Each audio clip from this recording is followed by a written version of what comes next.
Muy buenas a todos desde Chicago, muy buenas desde la World's Fair of Money 2022. Estoy en la convención de la ANA de Chicago, estamos en agosto de 2022 y me he encontrado con Carlos Jara, que, bueno, esto es todo un privilegio poderle entrevistar. Es uno de los grandes autores chilenos. Carlos ha escrito libros sobre moneda chilena, ha hecho un montón, también sobre moneda centroamericana y ya ha escrito aquí acaba de publicar su segundo libro sobre moneda guatemalteca. Fijaros qué pedazo de libro, ahora vamos a hablar de él con bastante detalle. Y bueno, podríamos decir que, Carlos, eres el segundo mejor autor chileno. Muy honor, sí. Sería un honor considerar eso después de Medina. Sí, Medina es inalcanzable. Medina es inalcanzable para cualquiera. Yo siempre defiendo eso, digamos que hay gente que siempre pregunta quién debería estar en el panteón de los numismáticos. Bueno, ahí tú puedes discutir de muchos nombres, pero Medina siempre tiene que estar arriba de todos. Sí, bueno, Medina es un autor del siglo XIX que hizo unas contribuciones bárbaras y que digamos que fue el que arrancó el estudio de la numismática ya no solo en Chile, sino en Hispanoamérica, diría yo. Bueno, dada esta pequeña introducción, hay que decir también que Carlos reside en Estados Unidos y se dedica profesionalmente a la numismática. Correcto. Sí, es una persona que sabe muchísimo, es de los mayores expertos de moneda hispanoamericana. Ha colaborado, por ejemplo, con Aureo también en el catálogo de moneda española. Bueno, un currículo tan grande que tendríamos que dedicar casi la entrevista entera a hablar del currículo. Entonces vamos a hablar de la moneda colonial de Guatemala. De Guatemala. A ver, ¿cuándo abre la ceca de Guatemala? Porque es una ceca un poco tardía. Correcto, la ceca de Guatemala es una de las pocas que se inaugura, digamos, o cuya inauguración ocurre en el siglo XVIII, está concretamente en 1731, y ellos empiezan producción en 1733. Lo interesante ahí es que justamente ese periodo corresponde a la implementación en la ceca de México de las ordenanzas de 1728. Y como se puede ver en la historia, digamos, y en la obra, la ceca de Guatemala, sobre todo en sus inicios, estuvo muy ligada, muy de la mano de la ceca de México, porque básicamente, a pesar de que la ceca de Guatemala estaba obligada a seguir la misma ordenanza de 1728, que, digamos, instruía a hacer la moneda ya mediante golpe de volante y sobre papeles circulares con cordoncillo, digamos, y ya terminar con la moneda macoquina. Como se puede ver, digamos, en la historia, ellos recibieron la mecánica vieja, la maquinaria vieja de México, y eso les creó muchos problemas. Pero de todas maneras, siempre la ceca de México, cuya producción es muchísimo mayor que la de Guatemala, fue vista como una especie de gran hermano que estaba ahí mirando y detallando. De hecho, Guatemala es una de las pocas secas que, cuando tú estudias, digamos, qué hacen con las monedas de prueba, en general, tradicionalmente siempre la ceca mandaba monedas de prueba a Madrid para que las revisaran. La ceca de Guatemala muchas veces manda monedas a México y a Madrid. O sea, la de México era como su padre, digamos. Digamos que claro. Guatemala es una especie de ceca hija de la ceca de México. Sí. Hay seguro que los coleccionistas conocen esa transición que hubo en México a principios de la década de 1730, ¿no? Esas monedas tipo clipper y demás. Eso fue cuando empezó a llegar la nueva maquinaria a México. Claro, decían, no, la ordenanza dice que hagamos monedas de colofría, pero no tenemos maquinaria para hacerlo, entonces hacemos lo que podemos hacer. Y ya cuando, a partir de 1734, si mal no recuerdo, es cuando se empezó a hacer en cordoncillo en México. O sea, el cordoncillo empieza en México el 32... y tienes hasta el 34, transición, que conviven las dos, clipe y cordoncillo. Y ya del 34 para adelante, o sea, 35 para adelante, incluido 35, es solo cordoncillo. Y eso coincide con la apertura de la ceca de Guatemala. Claro. Que la ceca de Guatemala se abrió en lo que hoy en día es Antigua Guatemala. Antigua Guatemala, correcto. Y se traslada, o sea, se inaugura en 1731, empieza la producción en 1733, ahí podemos hablar después de esas monedas son particulares, y en 1773, por una serie de terremotos y de erupciones volcánicas que los cronistas históricos llaman la ruina de Guatemala en esa época, que era Santiago de los Caballeros de Guatemala, forza el traslado de la ceca al Valle del Ormito, y eso derivaría en convertirse en Nueva Guatemala. En el momento que tiene Nueva Guatemala, al otro empezó a decir Antigua. A ver, se trasladó la CECA y se trasladó casi la ciudad entera. La ciudad entera. Que hoy en día sigue estando habitada, porque hay gente que se piensa que Antiguo Guatemala es nada más una ruina, es una ciudad. Es una ciudad una actualmente. joya arquitectónica porque mantuvo mucho. Es como estar, digamos, cuando uno visita Antiguo, no sé, una energía rara porque es como trasladarte en el tiempo cuando estás metido dentro de las ruinas. Las ruinas quedaron prácticamente tal como quedaron después de los terremotos de 1773. Es una de las ciudades que más ganas tengo de visitar de todo el mundo. Bueno, entonces vamos un poquito con las monedas. Bueno, hay que decir que la ceca de Nueva Guatemala ahí quedó hasta 1821, o sea, hasta la época de la independencia prácticamente. Bueno, entonces, vamos con las monedas. ¿Qué tipos de monedas se hicieron inicialmente? Bueno, en inicialmente, Guatemala? digamos, la moneda de Guatemala es una moneda híbrida, porque si bien su diseño es el diseño columnario en las de plata y de busto, digamos, en las de oro, siguiendo a cabalidad las ordenanzas de 1728, inicialmente hasta 1754 se hacen a martillo. Ya. Y esto hace, sobre todo para las monedas de plata, los 2 primeros días de producción se intenta hacer moneda circular de plata con cordoncillo para martillo. Después de 2 días, el director de la Casa de Moneda, que era José Eustaquio de León, que había sido ensayador en la Ceca de México, entonces ahí ves también cómo sigue la influencia, le escribe a las autoridades, digamos, y le pide autorización, para la redundancia, para empezar a acuñar la moneda de plata en copel irregular. Y esa es la que se conoce, porque la de 1733 sobre copel irregular es rarísima. O sea, ¿existe algún ejemplar a día de hoy? sí, ahí se ven. Aquí están reproducidos, vamos a verlo. Ahí están reproducidos la única que se conoce de 8 reales, una de 5 de medio real y una de 4 de 4 real. Son monedas bien raras. Bueno, pues impresionante. Yo esto no sabía que existían estas monedas hasta que no lo he visto en el libro, la verdad. Entonces, esto, digamos, después de los primeros 2 días, se empieza a hacer moneda ya irregular, que es lo que todo el mundo conoce como macaco de Guatemala, que es así. O sea, Los macacos. claro, moneda, digamos, con el diseño columnario, pero sobre papel irregular y acuñada a martillo, que es una moneda bien cruda, que tiene mucho encanto, mucho sabor, pero que en términos absolutos es la calidad de la. Sí. Bueno, tengo que decir, a mí, yo lo he dicho en algunos vídeos, no me llama demasiado la moneda de Guatemala. Me suele gustar la moneda de martillo, pero como que el columnario estoy acostumbrado a verlo tan perfecto, sí. Y el de Guatemala... No, lamentablemente, claro, como el de Guatemala tienes papeles reducidos y el golpe no es tan bueno, lo que tú estás acostumbrado a ver en el diseño tan lindo de la columnaria no trasluce. Claro, queda ahí un poquito raro.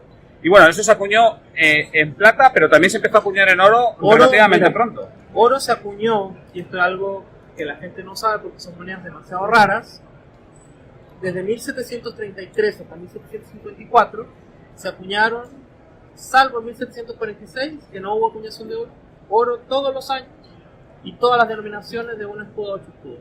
Se conocen muy pocas, porque si son pocas se fundieron después. Pero, para darte un ejemplo de la rareza, a ver, de 2 escudos de esa época no se conoce ninguna, de 4 escudos no se conoce ningún año, de 4 escudos no se conoce ningún año, de un escudo se conocen 4 piezas, 3, y de 8 escudos, bueno, se conocieron las 20 piezas, 25 piezas, pero son todas rarísimas, contando todos los años. Otra cosa, por ejemplo, también que te puedo dar, uno de los conocedores más grandes de moneda hispanoamericana o indiana, como le llamo yo, de Estados Unidos, cuando ocurrió la subasta de áureo de Caballero de las Indias, ahí había 3 onzas, me parece. Había una onza del 34, y había una onza del 50, y había una pequeñita del 51 de un escudo. Ahí él se dio cuenta por primera vez en su vida que la moneda de oro, bien acuñada a martillo, pero sobre circular, tiene cordoncillo. O sea, seguía perfectamente la ordenanza 1728, pero eso es algo que él nunca se había dado cuenta porque nunca había tenido una en la mano. Y este es un tipo que te digo que ha manejado mucho de material. Eso te ilustra un poco de lo que es la rareza de estas piezas. Bueno, entonces ahí coleccionar oro guatemalteco de esta primera etapa me parece a mí que es bastante complicado. Es complicado, pero Bueno, Así es, así quizá alguna persona con bolsillo, porque Sí. a ver, cada una de estas piezas, Bolsillo, contactos, paciencia. sí, sí, pues a sí lo mejor puede. te puedes hacer con alguna, Sí, digamos, correcto, y sí. ya está. Sí. Vale, entonces, ahí vamos a ir ya hacia la ceca de Nueva Guatemala, digamos, hay un lapsus de tiempo, ¿no?, donde no se acuñó en ningún lado, porque claro, entre que hay que trasladar, ya no la ceca, hay que trasladar la ciudad entera, hay que entender que es una ciudad a absoluta ruina. Sí, correcto. Entonces,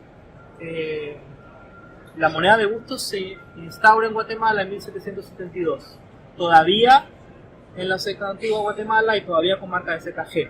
Ujú. Se alcanza a hacer 2 años, solo en plata, 72-73, y ahí se interrumpe. Después ocurre el traslado, que dura más o menos 2 años y medio, y a partir del 76 empiezan a hacer con ceca NG. Si bien las menores, las primeras de las menores del 76, tienen marca G porque siguieron reocupando el reverso del, bueno, el lado de la columna. O sea, las de 76 también las hay con G. marca G. Ah, mira, pues hay eso una 2 reales NG que es única del 76, que sale ahí, Ujú, pero ujú, en general son G. Vale, entonces ahí vemos que se cambia la ciudad y se cambia la marca de ceca a NG, que es luego la que quedó dura hasta 1821. hasta que se Sí, cerró la y ceca. que se mantiene cuando la ceca pasa a control de la Federación Centroamericana, Ujú, que ujú. acuña hasta 1851. por ejemplo. Vale, entonces hasta mediados del siglo XIX son casi otros 80 años donde hay acuñaciones. Entonces aquí son acuñaciones ya diferentes, ya son acuñaciones de busto, De busto. por un lado el motivo, por otro lado la tecnología, ¿no? Ya Sí. estamos hablando de prensa volante. Sí, prensa volante hay en Guatemala desde 1954. Si bien hubo algunas acuñaciones experimentales que también están acá, con volante a partir de 1741. Ujú, ujú. Eso es ahora, lo importante del libro, bueno, yo creo que Guatemala es una ceca, si bien tuvo muy poca producción, en comparación estadística, sobre todo con la ceca de México, que era la más cercana, numismáticamente es importante porque tiene mucha moneda rara y tiene mucha moneda extraña de transición. Entonces, Sí. eso siempre ha sido así. Siempre el coleccionista ha sabido que la moneda de Guatemala de oro es muy rara, colonial, por definición. Si bien no saben exactamente qué año existe, qué otros no, pero como conocimiento mínimo, digamos, tú sabes que la moneda colonial de Guatemala de oro es rara. Sí. Lo otro es que acá la documentación que hay acá permite comprobar otras cosas. Por ejemplo, algo que yo había postulado ya en mi libro sobre la ceca de Santiago de Chile, y que es importante, yo diría esencial, al momento de analizar la documentación colonial, que te permite llegar a las tablas de acuñación, y eso a la vez está muy ligado a la rareza, que es lo que le interesa al numismático. Ujú. Y que es que la fecha que llevan las monedas no corresponde a la fecha en que la moneda se acuñó, corresponde más bien a la fecha en que el metal ingresa y se contabiliza y se paga el quinto a la ceca. Eso es muy importante. ¿Y eso ocurre en todas las cecas o solo en Guatemala? Mira, yo he comprobado que ocurre en Santiago y en Guatemala. Ahora en Santiago, la gente se lee el libro, hay un documento de julio de 1819 que indica y te describe y te detalla que hubo 5 partidas de moneda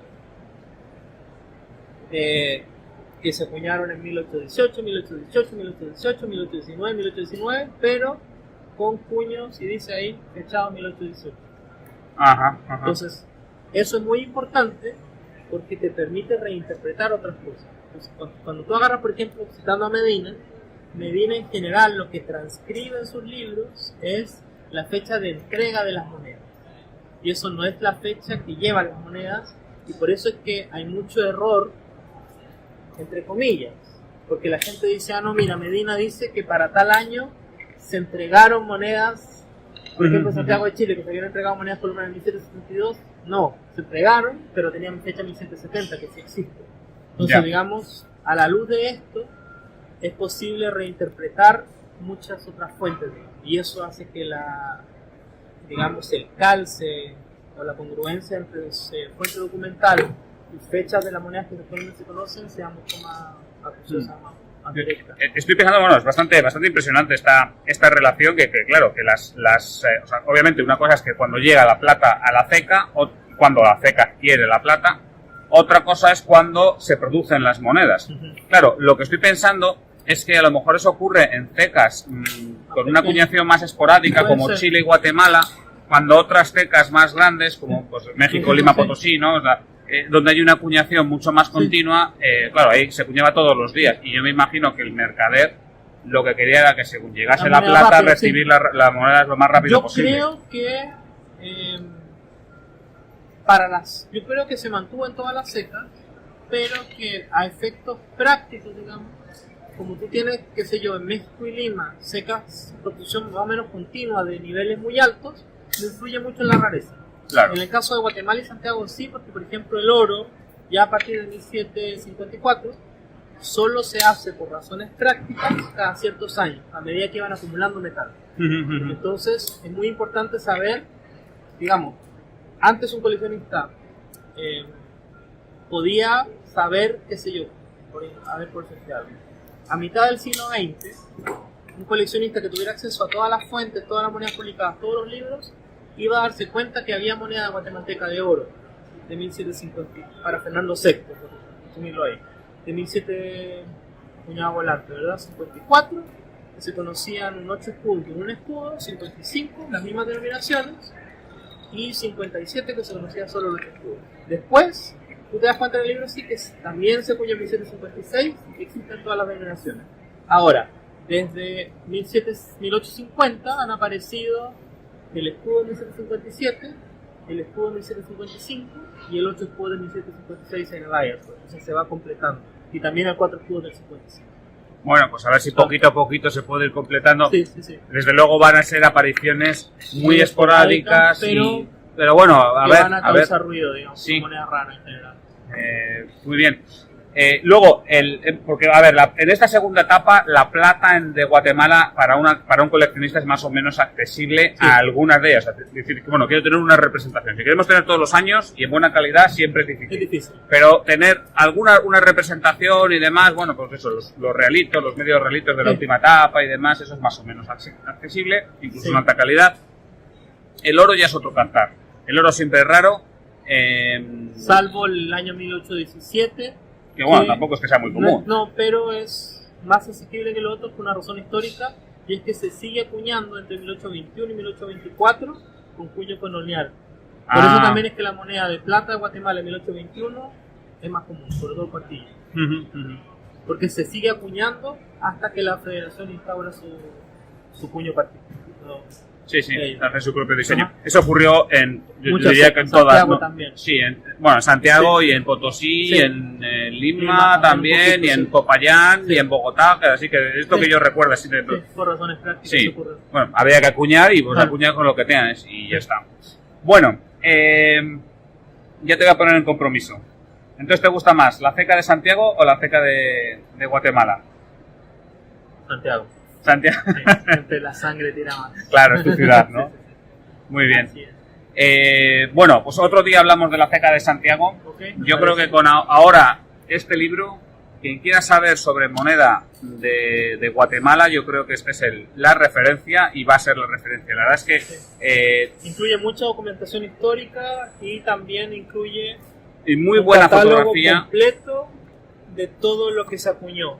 Sí, por ejemplo, ustedes verán acá, por ejemplo, aquí un catálogo de lo que se acuñó. Cuartillo, y por ejemplo acá en oro, todos estos dos escudos, se sabe que se acuñó, pero no se conoce ejemplar alguno. Claro. Sí indicamos cuántos se hicieron. Hay documentación, o sea, se llega hasta donde se llega, ¿no? Sí. Y ahí tú ves, por ejemplo, bueno, porque es raro, mira cuántos se hicieron. Sí, claro, aquí dicen, el dos escudos de 1756 se acuñaron 7 ejemplares. Claro. Y claro, pues de los 7 ejemplares que se acuñaron, los más que no existan, pues ninguno a día de hoy, obviamente. Y otro, pues mira, del 61 se acuñaron 9 ejemplares. Entonces, bueno, pues un trabajo bárbaro el que ha hecho Carlos Jara con este libro. Para comprarlo desde... Dos opciones. De Estados Unidos todavía no hemos podido llegar a España, ojalá pronto se pueda distribuir ahí, probablemente desde Aureo, calculo yo. En Estados Unidos sí me pueden contactar a mí. Que mi Instagram es @numismática_americana, o a Daniel Sedgwick, que es un comerciante bien establecido también, que él también lo está distribuyendo acá. Muy bien, yo pondré los enlaces tanto del Instagram de Carlos Jara como de Sedgwick, los pondré en la descripción de este vídeo y entonces ya pues cualquiera puede acceder. El coste son $350 más Tres- envío, sí. $350 más envío, pero os aseguro que al menos pesa. Sí. Tiene muy buen papel, tiene muy buena fotografía y yo creo que esto va Sí, a ser... es una labor de amor, digamos, porque también este libro lo hice en coautoría con don Carlos Páez, que es un coleccionista muy, muy avanzado y generoso de moneda guatemalteca, y que solo, digamos, su apoyo permitió que este libro y la producción y la impresión, la calidad de las fotos, esté a nivel sobresaliente. Lo digo por experiencia propia porque de todos los libros que he escrito, que son más de 10, este es con creces el que mejor presentación tiene. Y puedo decir, digamos, sin miedo a la autorreferencia, pero conociendo otras publicaciones de numismática que se han hecho, esto es de lo mejorcito que ha salido en cuanto a producción en los últimos 30 años, fácilmente. Bueno, pues nada, yo creo, Carlos, que nos podemos despedir y nada, pues desde Chicago Para el próximo, sí. hasta la próxima. Un saludo. Hasta luego. Hasta pronto. A todos de tu blog.